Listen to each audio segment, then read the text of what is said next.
Good morning, good evening, and good day. You're listening to Dramabuds, an anime podcast.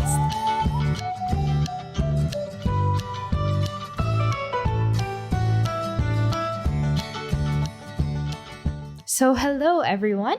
On today's episode of Dramabuds, I want to talk about one of the most underrated shows of 2021. I swear I barely saw anyone talk about this. Probably because it wasn't super widely available while it was airing. And this K-drama is possibly the funniest K-drama I've ever watched. The most laugh out loud moments I've had in a long time.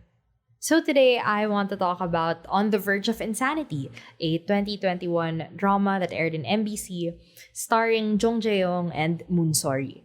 It's about people of different roles and positions doing everything they can to survive in an electronics company. So all the scheming and plotting and lying and cheating, possibly manipulating people. And I say all these things that make it sound like this is some super intense office drama, but everything is very comedic, which is just, it's fascinating how everything was portrayed with such a light touch. More on that later.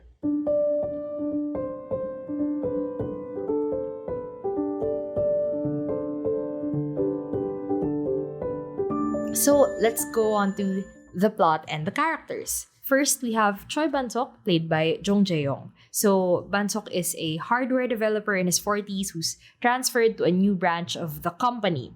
And even though he's been a hardware developer since forever, he wants to learn software development and get into one of the research teams to have a better chance at staying in the company, which currently, they just closed one branch and in general, they're not doing well. They've had layoffs and closures. Or if, he can't stay in the company, learning software and having new skills essentially would help him move elsewhere and find another job elsewhere. So he's like a really chill guy. He's like a really chill man in his 40s, and he only gets worked up when he's really aggravated and targeted. And that's exactly what happens within the first 2 episodes maybe. When Han Se-kwon, a character I will discuss later, when Han Se-kwon kicks him out of the R&D team, the research and development team, and forces him to join HR just to stay in the company. So his journey at that moment in time is, adapting to his new role while still pursuing his personal goal of learning software development to secure his future, his career for his young daughter. And Ban-sok is just constantly dealing with the changes in the company, changes in the people he's working with, their agendas, their own plans, and his role in the company, his ever-changing, constantly changing position in the company. Our next main character is Dang Ja-young, played by Moonsori. So she's the head of the HR department who's transferred to the Changin branch to secretly help sell it to another company. Essentially, make it, easier, make it cheaper, make it easier for the new company to buy this campus or this branch of the electronics company. So Dang Ja-young, very interestingly, she's not ambitious just for the sake of being ambitious. You know how those characters are, where it's like, oh yeah, the ambitious type. But you don't really understand, okay, why are you the way that you are? Okay, whatever. We'll just accept that you are the way that you are. She's not like that. She's ambitious because she knows that being a woman in her 40s, working in HR, it doesn't give her, much options outside of her current role. So she has to stay here and she has to rise to the top to even have a semblance of a future outside of the company. Knowing how turbulent the situation is, knowing how, in one moment she could lose her job, given how easily this company just throws people away. She's head of HR, okay? She knows how easily this company throws people away. So she's determined to do her task, to rise to the top, even if it means deceiving or stepping on good people like Choi Ban-sok. But here's what's interesting, as she works with him and really sees how he's a good person, he's a hardworking person, he has personal stakes. He needs to keep his job too, So they both have a mutual understanding that They just want to survive. They just want to stay here. But unfortunately, they do have to sometimes step on each other or deceive each other or hide things from each other just to help themselves survive. Because honestly, every man for himself. But I'm so sorry that you are in my way and I have to step on you at times to keep myself afloat. Okay, although like Dang Jae-young is constantly being, shoved aside, like, she's really not valued by the company. She's just an HR head to them. She's just there to get rid of the people that they think are even more replaceable than her. Despite all that, she has to put up with it for her ambition because she needs to be, like, she's aiming for a C-level position, essentially. Because that looks good on your resume. And if ever, the company has to let someone go and she's the first on the chopping block, at least she can say, like, I have a C-level position to my name. I mean, she's ambitious, but only out of desperation. Not, ambitious for the sake of it. On, like, her personal issues, she has a father who has dementia. She's taking care of him. And another personal issue of hers is that she is now divorced from Han Se-kwon, which, makes their, like, clashes, every time they clash, it becomes even more personal. Although they're not, like, the antagonistic type of exes. You know how it is. Let's move on to Han Se-kwon. My favorite character, not because he's, particularly good or inspiring, but because he's fun. And those are my favorite types of characters. So Han Se-kwon, played by Lee Sang-yeob. He is the head of the research and development team that Choi Ban-sok first entered or first got into when he entered this branch of the company. So, okay, I mentioned how Dang Jae-young has like some kind of desperate, earnest, desire or ambition, right? Han Se-kwon is the slimy, ambitious type. You know how they are. Because he's like distantly related to the owners of the company, to the Han family. He thinks he has some sort of power or influence, or that he needs to rise to their level and needs to be acknowledged by them. Okay, maybe he's not entirely just the slimy, ambitious type, but he really does come off that way, okay? He's not helping his own case. Although, like, to his credit, he did develop this dishwasher that sold 1 million units. So he's kind of a big deal in the company. Like, you have a major achievement, you really helped the company. But in general, Han Se-kwon is a pretty terrible person, okay? He plays politics, he only prioritizes himself, he's willing to lie or cheat to succeed. He uses his influence to choose who to work with and discriminates. He's personally elitist, right? He discriminates against those who aren't from like big universities and discriminates against those who are from technical colleges. I think that's their term. So yeah, pretty elitist. Not a great guy. But also, there's just something about like terrible people who are mostly just pathetic and so insecure about their own status, like fragile egos. Something about those characters, it's not that I root for them. I somehow both root for them and want to see them fail and be humbled. So just a love to hate character. Perfect love to hate character. Yeah. Because he has this, I mentioned, right, he's related to the greater Han family that owns the conglomerate family of this company. So he has this complex about wanting to be part of them and wanting to be acknowledged by them. So he tries to suck up to them, but they just don't care about how distantly related they are. And he's just as disposable as everyone he's trying to step on. Watching him constantly be humbled, so fascinating, so fun to watch. Really, really. And okay, our last main character is Sonari, played by Kim Ga-eun. Okay, personally, I did not think she had enough screen time to be considered the main cast. But she's listed as one, she's billed as the main cast, she's on some of the posters. I respect it. Okay. So Sonari is a deputy in the product planning team. And she's also Han Se-kwon's secret girlfriend. For most of the show, I thought like that would be the extent of her role. She's like, the shallow, jealous girlfriend who just wants to announce the relationship and make sure that nothing is going on between her boyfriend and his ex-wife. I thought like, she's going to be annoying and shallow and ditzy the way Ruby from Yumi Cells is portrayed as a side character who's like that, but we just accept her as she is. I thought that would be Sonari, period. But eventually, she's shown to be Han Sekwon's voice of reason, who tries to show him that, Hanmyong, the company, and the Han family in general, they don't value him as much as he values them. Like, she's trying to wake him up and say, like, your ambition is pointless because they don't care about you. So stop hurting other people, stop hurting the company, or stop hurting these innocent, like, developers and product planning people. Like, stop it, because anything you do will not matter in the long run because the Han family does not care about you. She's really trying to reach out to him that way.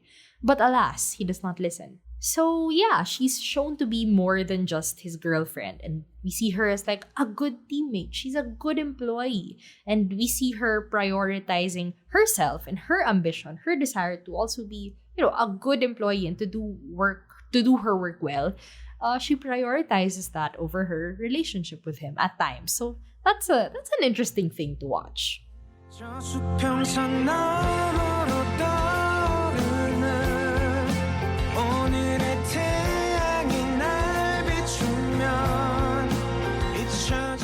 Okay, I just want to go through the things that I really loved about this show. And for me, the number one thing that really stood out to me was how tight the plotting is for such a light show. Like, it's not, a political or a thriller show. It doesn't warrant that kind of intensity, right? But those are the shows that tend to slow down for some reason. And yet this show, it just keeps going. It just keeps giving you more and more to adjust to and to watch and to be interested in. Because it's so unpredictable. I truly could not tell where the plot was going, but in a great way. It's not because the show was losing itself. It's because, like, truly, things change day to day in this workplace. I feel like more things happened here than in other shows that claim to be more plot heavy, I swear. Because, people don't stay in the same teams or have the same positions. So their dynamics change all the time.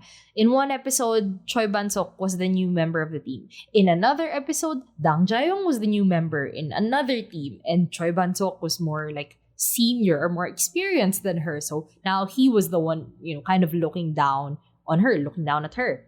And then in one moment, someone's career perfectly stable on top of the world. In the next moment, there's new information about this character that can completely turn their career upside down. And what's interesting about all of these characters is that no one is purely good or purely bad. So you don't know how they're going to react to a situation.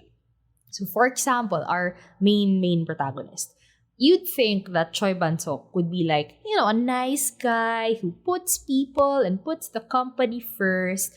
The typical nice guy protagonist who kind of gets stepped on at times because they're too good and too kind and too forgiving. But not him. No. Spoiler alert for some episode that I forgot, but midway through the show.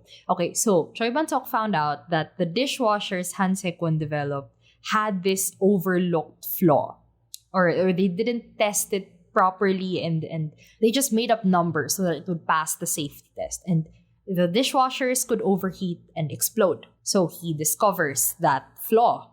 And when he's yet again being told that, you're gonna get laid off, and Dang Jae-young refuses to budge on this, and all his hard work on this software that he was developing for the next version of these dishwashers, all of his hard work could be just discarded and he won't be there to watch it be developed. Choi Ban-sok decides, what if I just take a video of my dishwasher, the one that Han Sekwon developed? What if I just take a video of my dishwasher at home exploding? What if I just post it on the internet and, this company is going to go down with me? What if I just do that? And it's kind of insane to watch that because you really think like, he wouldn't. But then he does. He does it. And we know, right? We've seen him have an angry outburst at Han Sekwon. We've seen him be a little violent. Okay, he has that side to him. But to see him go this far Not out of, being righteous or doing the right thing, being just. No, it's like, if I'm going down, you're all going down with me. That's interesting, right? This is our main character doing something dangerous and terrible, bringing everyone he knows down with him. But like, I rooted for him at that moment. It's like, yes, Choi Bansok, go make your dishwasher explode. I'm on your side always. No one is purely good, purely bad. No black or white characters here. Everyone is in the gray zone. And it's great. It really makes everything interesting. And okay, back to the plot. I also love how there aren't a lot of subplots that aren't related to the main characters. Like, the main characters are in 80%, 90% of the scenes because the show doesn't waste time on like super delving into other people's stories and stuff. Although I mentioned that they don't focus on side characters as much, that doesn't mean that the other characters aren't interesting. So obvious standouts, I should just name them, are Shin Han-soo and Shin Jong-ah, played by Kim Nam-hee and Cha Chung-hwa. So they're siblings that are hiding the fact that they're related to each other. And, Shin Han-soo, Kim Nam-hee's character, he's constantly switching jobs, and his sister is employed here as a contractual worker just to stop him, just to make sure that she is able to watch him and stop him from leaving the company too fast, too soon.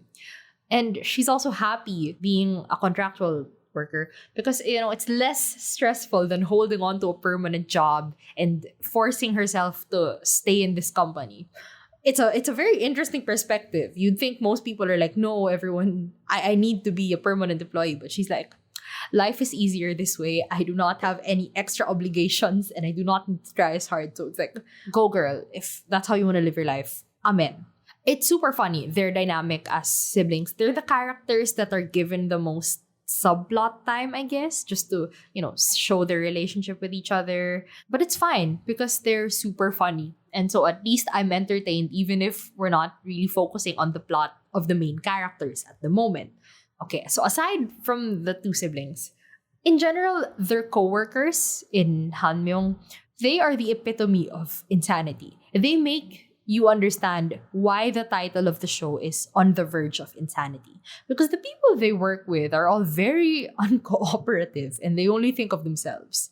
But in their defense, okay, if the issue involves their job, like their job security, don't they deserve to complain and to struggle against, HR's new demands, new programs? Like, don't they deserve to fight for their right to stay? Yeah. Although Dang Jae-young's attempts at making it easier to lay people off and like sell the company, although it's not morally good, as one of the protagonists, we also understand her motivations, right? So you're seeing the two sides of it. You're seeing co-workers being pit against each other while, the higher-ups are just watching, not even watching them, just like assuming that they're fighting and squabbling and they don't care. Because they're just waiting for their chance to make money off this situation. The sad thing about this show, I guess, is that it's not like Missing, where you have this solid team that you root for. But, there are times On the Verge of Insanity, there are moments when they show some camaraderie, especially at the very, very end. Literally, the last episode, that's the only time where you feel like, oh, there's kind of a squad that is forming here. 난 안 되는데 아직 못하는데 어떻게 너를 잊고서 살 수 있니?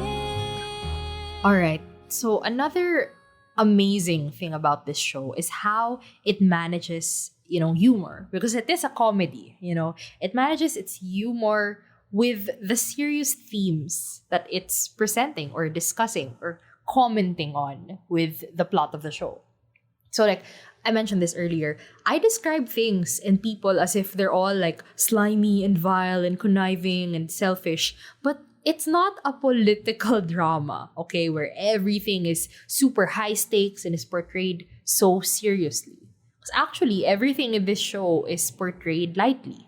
It's just high stakes for them personally, But also, dude, it's just home appliances. It's just dishwashers and washing machines and mirrors that have AI and show you how to work out and correct your form. It's so funny when they develop that specific appliance. They call it an appliance. It's ridiculous that they have to go through this much because of a stupid appliances company, okay? Meanwhile, on the more serious side, it also shows how employees are treated as dispensable by these larger companies and how that affects the lives of these little people.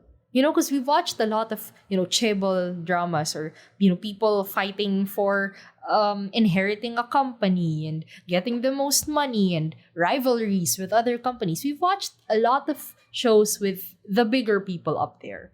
But like, all their decisions affect the little people down here. And we're focusing on the little people being pit against each other. Most of the time in On the Verge of Insanity, it's HR versus R&D. Like, they're being pit against each other, and HR is always seen as the bad guy because they have to facilitate layoffs. But, they're not doing this because they really want to, run you out of your job. They're doing this because of the orders of the higher-ups. So the real enemies here are the higher-ups. So aside from, departments against departments, it also talks about how more experienced senior employees are the first to get thrown out because younger talent, younger employees can replace them eventually. I mean, their experience is not like super invaluable, and younger employees are cheaper, right? Because that's what people are to these large companies. They're just numbers. Like, who can we throw out to save more money or to earn us more money? So aside from that, it also talks about how employment or looking for a job is harder. It's harder to start from the bottom when you're older. Because once again, companies always want younger, fresher, cheaper talent. The more experienced you are, the higher you can negotiate your salary to be. And they don't want to deal with that.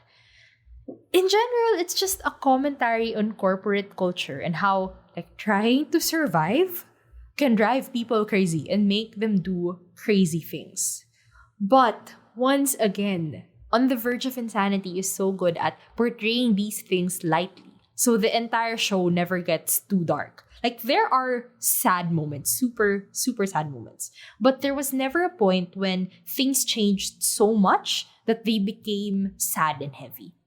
You know what I mean? Because some shows, they reach this turning point. And somehow, the entire vibe of the show changes. Like, suddenly, everyone is, apart from each other. And, there's no way to put things back and bring back the magic of, the original lightness of the show. But in this show, because there are so many turning points, maybe every 3 episodes, people change positions or change teams. And everything about their world changes once more. And they have to deal with new troubles. Because it changes so much, there's so many turning points. It would be weird if the vibe of the entire show completely changed at any point. So the show is just super, super good at managing that. I'm trying my best to think of okay, what's bad about the show? We gotta point out, the goods and the bads.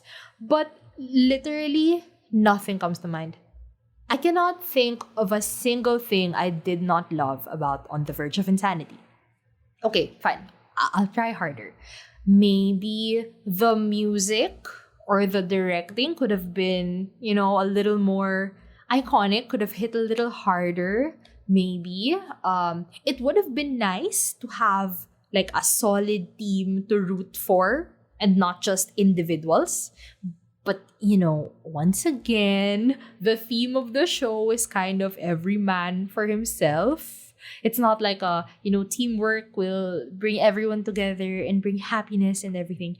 It's not like that. So the loneliness, the isolation of, these characters, it just emphasizes how you have no choice but to survive by yourself. So a part of me is okay, that gets a pass. That's not a criticism on this show. It's fine that we don't have a solid squad until the very end. And by the way, congratulations to this show for ending in a satisfying way. Right? It's so rare that a show gets to be good from start to finish. Even if the ending did feel like an abridged version of Startup. I swear, it's so funny. If you think about it, it's like, this is just Startup without like the childhood love triangle, without the drama of anything. It's just, this is maybe the first 4 episodes of Startup abridged into one. So fun. What a great ending. I won't even complain about how Han Sek-won was redeemed towards the end. Because, okay, I saw a few comments saying like, oh, why did they have to force him to be redeemed or force him to be a good person at the end? It's like, he was terrible the entire time. Why does he deserve that? And I think like, it's part of his journey. It's part of his journey to be shown how little the Han family cares about him. And like, he gets to show them up. He gets to rise above them. Like, he vanished for a whole episode because of his, his dishwasher mess up. And then he came back as like an even more terrible person than before. But even after, succeeding in his plot, he was still discarded by the Han family. And so, like, I think it was important to see the end of his journey where he gets to rise above them and say that, I don't need you. I don't need your validation. I don't need your acknowledgement. So yeah, I will not complain about Han Sek-won getting a redemption arc. I'm doing my best to come up with something I don't like about the show. But truly, nothing. Near flawless. And that is the achievement of a lifetime.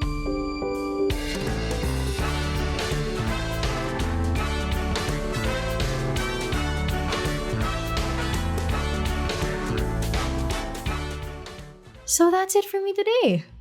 Super light and quick, just like the show. I tried to watch it very slowly, like 1 episode at a time. And I was really good about that for the first 12 episodes maybe. But then just one Sunday, I was like, you know what? It's time to binge all 4 episodes in one sitting. Let's just finish the show. And honestly, super worth it. I was watching it slowly because truly, it's been a while since I enjoyed a show so much that I didn't want it to end. Wow. Because most of the time, it's like, I just want to know how it ends. I don't really care about anything or anyone anymore. I just want to know the plot and say that I watched it. But not this. Truly, truly enjoyed On the Verge of Insanity, start to finish. One of my favorite shows this year. Literally the only show on my top 10 list so far. Highly recommended. I hope it becomes more widely available because as far as I know, it's only on Viki. Yeah, I wish more people could find a way to watch this because it's so good. And that's it for me today. Thank you so much for listening. I hope you enjoyed this episode and I will see you soon. Thanks for tuning in. Feel free to leave a comment, like, subscribe, follow, and tell me what you thought about today's episode. See you soon!